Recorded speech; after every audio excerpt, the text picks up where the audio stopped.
పొందినా ఏ పీఠమెక్కినా ఎవ్వరెదురైనా ఎక్కడి వారక్కడే నిలబడదాం. 24 గంటలు 1440 నిమిషాలు 52 సెకండ్లు మన భరతమాతకు కేటాయిద్దాం. నిలబడి అందరం జనగణమన పాడుదాం.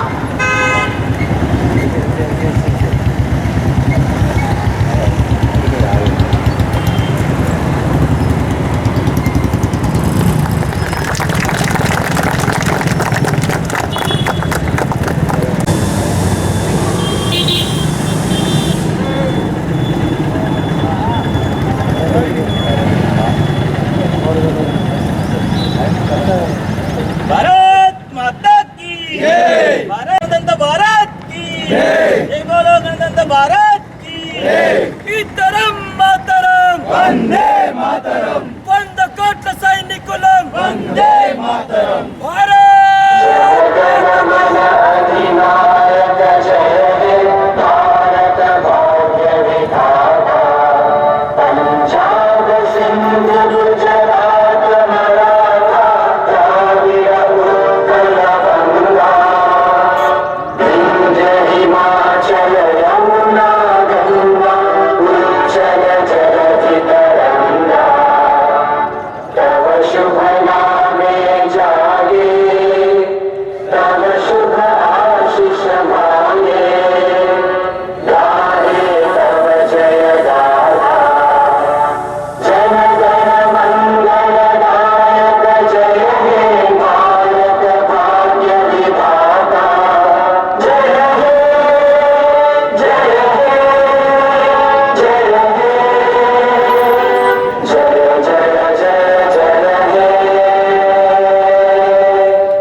భారత రాజ్యాంగం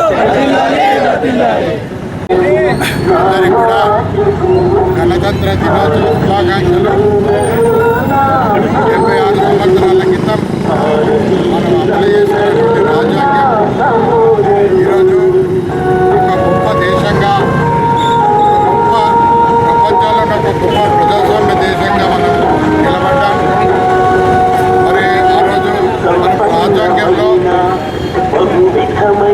మనం రాసుకున్నట్టు ఏదైతే ఎవరైనా అంబేద్కర్ రాజు మాట అన్నారు, నేను గొప్పనా దేశం గొప్పనా అంటే దేశమే గొప్పది. అటువంటి ఒక స్ఫూర్తిని నింపే రాజ్యాంగం మనం రాసుకున్నాం. మరి ఈరోజు దేశంలో అనేకమైన దేశ విచ్ఛిన్నకర శక్తులు ప్రయత్నం చేస్తున్నాయి. మరి దేశంలో ఒక జాతీయ భావం, దేశభక్తి నింపాల్సిన అవసరం ఉంది. ముఖ్యంగా యువత, ఏదైతే వివేకానంద స్వామి చెప్పారో, ఇంకా యువత, ఈ దేశంలో యువతనే ఒకప్పుడు స్వాతంత్రం కోసం మొట్టమొదట ప్రాణత్యాగం చేసిన ఒక యువకుడు, 17 ఏళ్ళ యువకుడైనటువంటి శ్రీరామ్ బోసు చరిత్ర మనకు తెలుసు. అటువంటి స్ఫూర్తినిచ్చిన దేశం మనది. మరి అటువంటి యువతలో మరి స్ఫూర్తిని నింపుతున్నటువంటి అఖిల భారతీయ విద్యార్థి పరిషత్ ద్వారా అనేక మంది యువతకు ఈ దేశం పట్ల భక్తి, జాతీయ భావన నింపే ప్రయత్నం చేస్తున్నందుకు వాళ్ళని నేను అభినందిస్తా ఉన్నాను. మరి అదేవిధంగా ఈరోజు గణతంత్ర దినోత్సవం సందర్భంగా మరొకసారి అందరికీ కూడా శుభాకాంక్షలు తెలియజేసుకుంటూ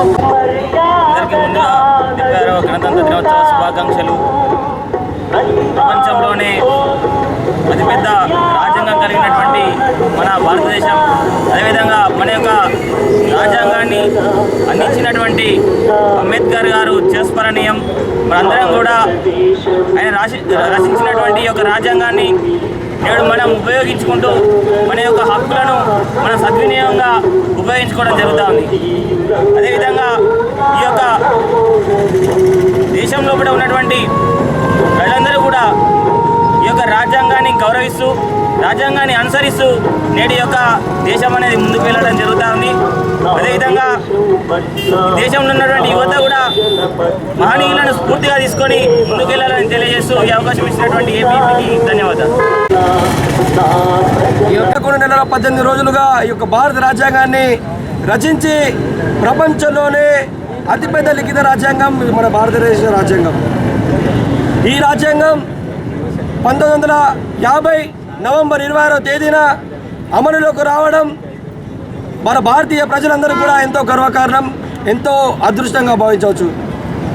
ఈరోజు ప్రతి ఒక్క భారతీయ పౌరుడు కావచ్చు స్వేచ్ఛగా ఇష్టానుసారంగా మన హక్కులు బాధ్యతలను వినియోగించుకుంటూ నడుస్తున్నారంటే అది కేవలం అంబేద్కర్ గారు ఇచ్చినటువంటి ఒక రాజ్యాంగం ద్వారా అందించినటువంటి ఈ యొక్క హక్కులు బాధ్యతలని మనందరం గుర్తుపెట్టుకోవాలి.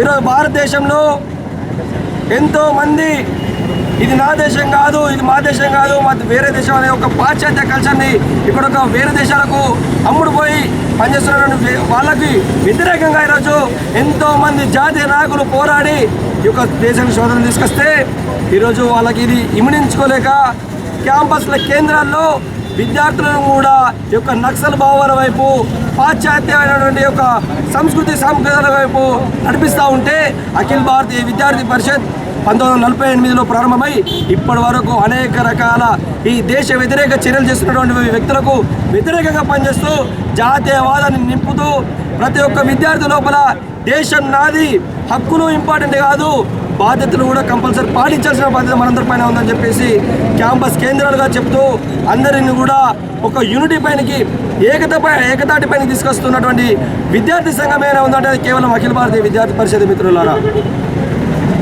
అదేవిధంగా ఈ 76 సంవత్సరాలు మనం అందరం కూడా గణతంత్ర దినోత్సవం జరుపుకుంటూ మనం అందరం కూడా ఈ యొక్క పంచ పరివర్తనం అనే పేరుతో మనం అఖిల భారతీయ విద్యార్థి పరిషత్ ముందుకెళ్తా ఉందో దాని అందరం కూడా ఇది విద్యార్థుల బాధ్యత కాదు, ప్రతి ఒక్క భారతీయుని బాధ్యత అని చెప్పేసి ఈ సందర్భంగా మీకు తెలియజేస్తూ ఉన్నాం. ఎందుకంటే పంచ పరివర్తన అనేది ఈరోజు దేశవ్యాప్తంగా ప్రతి ఒక్క సంపన్న వర్గాలు, ప్రతి ఒక్క పేద బడుగు బలైన విద్యార్థి కుటుంబాల నుంచి మొదలుకొని ఉన్నతంగా ఉన్నటువంటి కుటుంబాల వరకు ప్రతి ఒక్కరు కూడా యూనిటీ పైనకి రావాలనే ఉద్దేశంతోనే పంచ పరివర్తన అనే పేరుతోని అఖిల భారతీయ విద్యార్థి పరిషత్ సంఘ పరివారు పనిచేస్తూ ఉన్నది. కాబట్టి ఈ 76వ గణతంత్ర దినోత్సవం సందర్భంగా మీ అందరికీ శుభాకాంక్షలు తెలియజేస్తూ ఈ అవకాశం ఇచ్చినటువంటి జగిత్యాల శాఖకు ధన్యవాదాలు తెలియజేస్తూ ముగిస్తున్నాను. భారత్ మాత